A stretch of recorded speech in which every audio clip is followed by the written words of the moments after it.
So, hello YouTube, back with another video.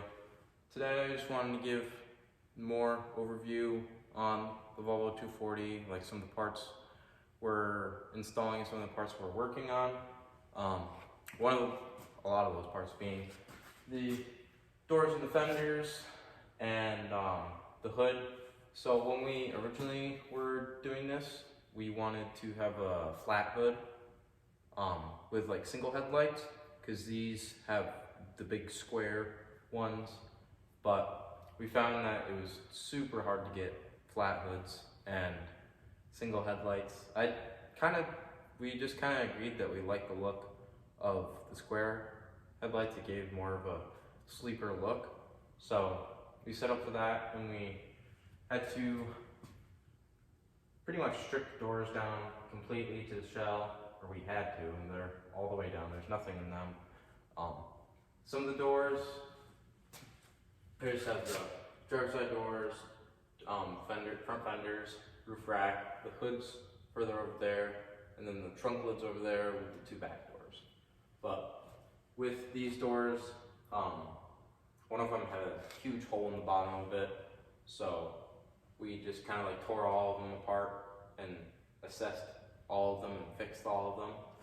So, and then after that, we put high build primer on these doors and everything else.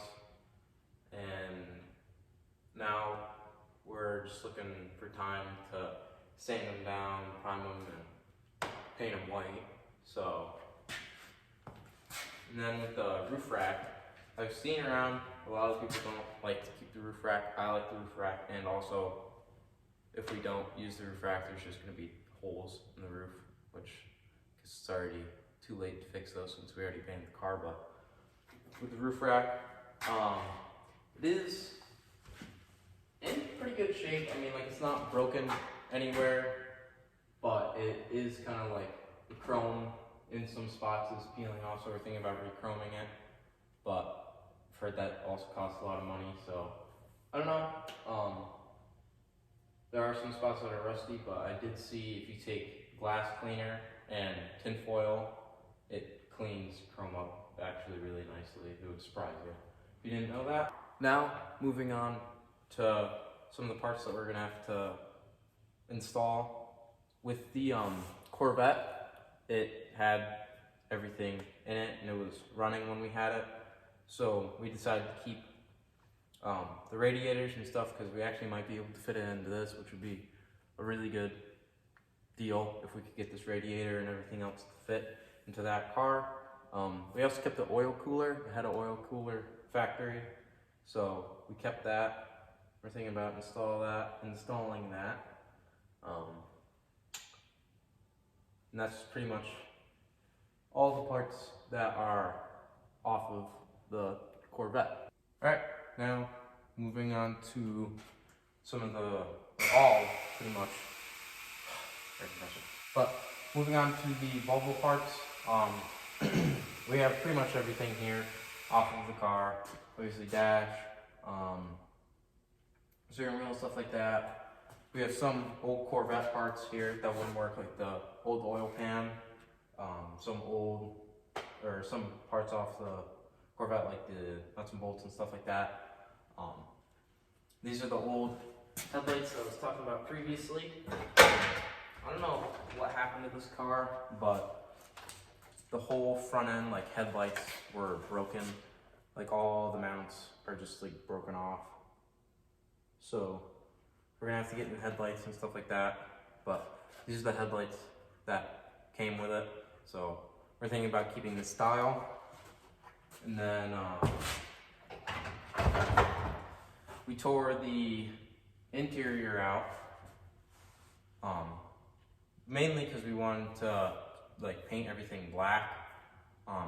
But then we realized that a bunch of pine needles had fallen down into the heater core, which is like the main part, like in the interior of the car.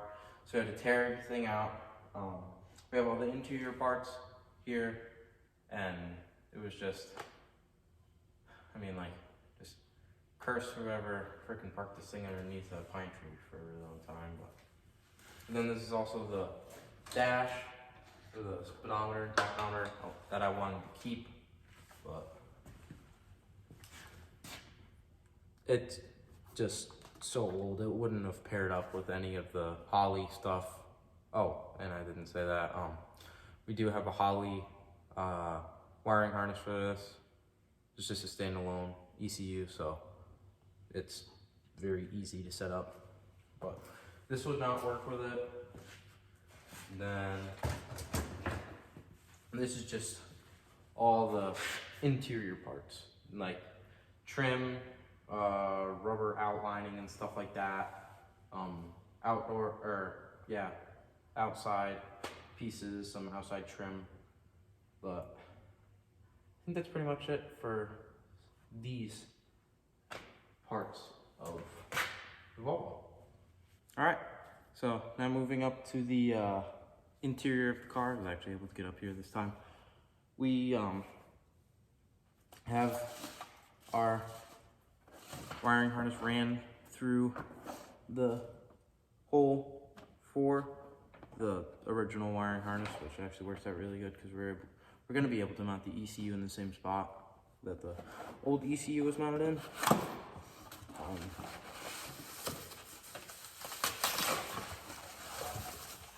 This is the ECU.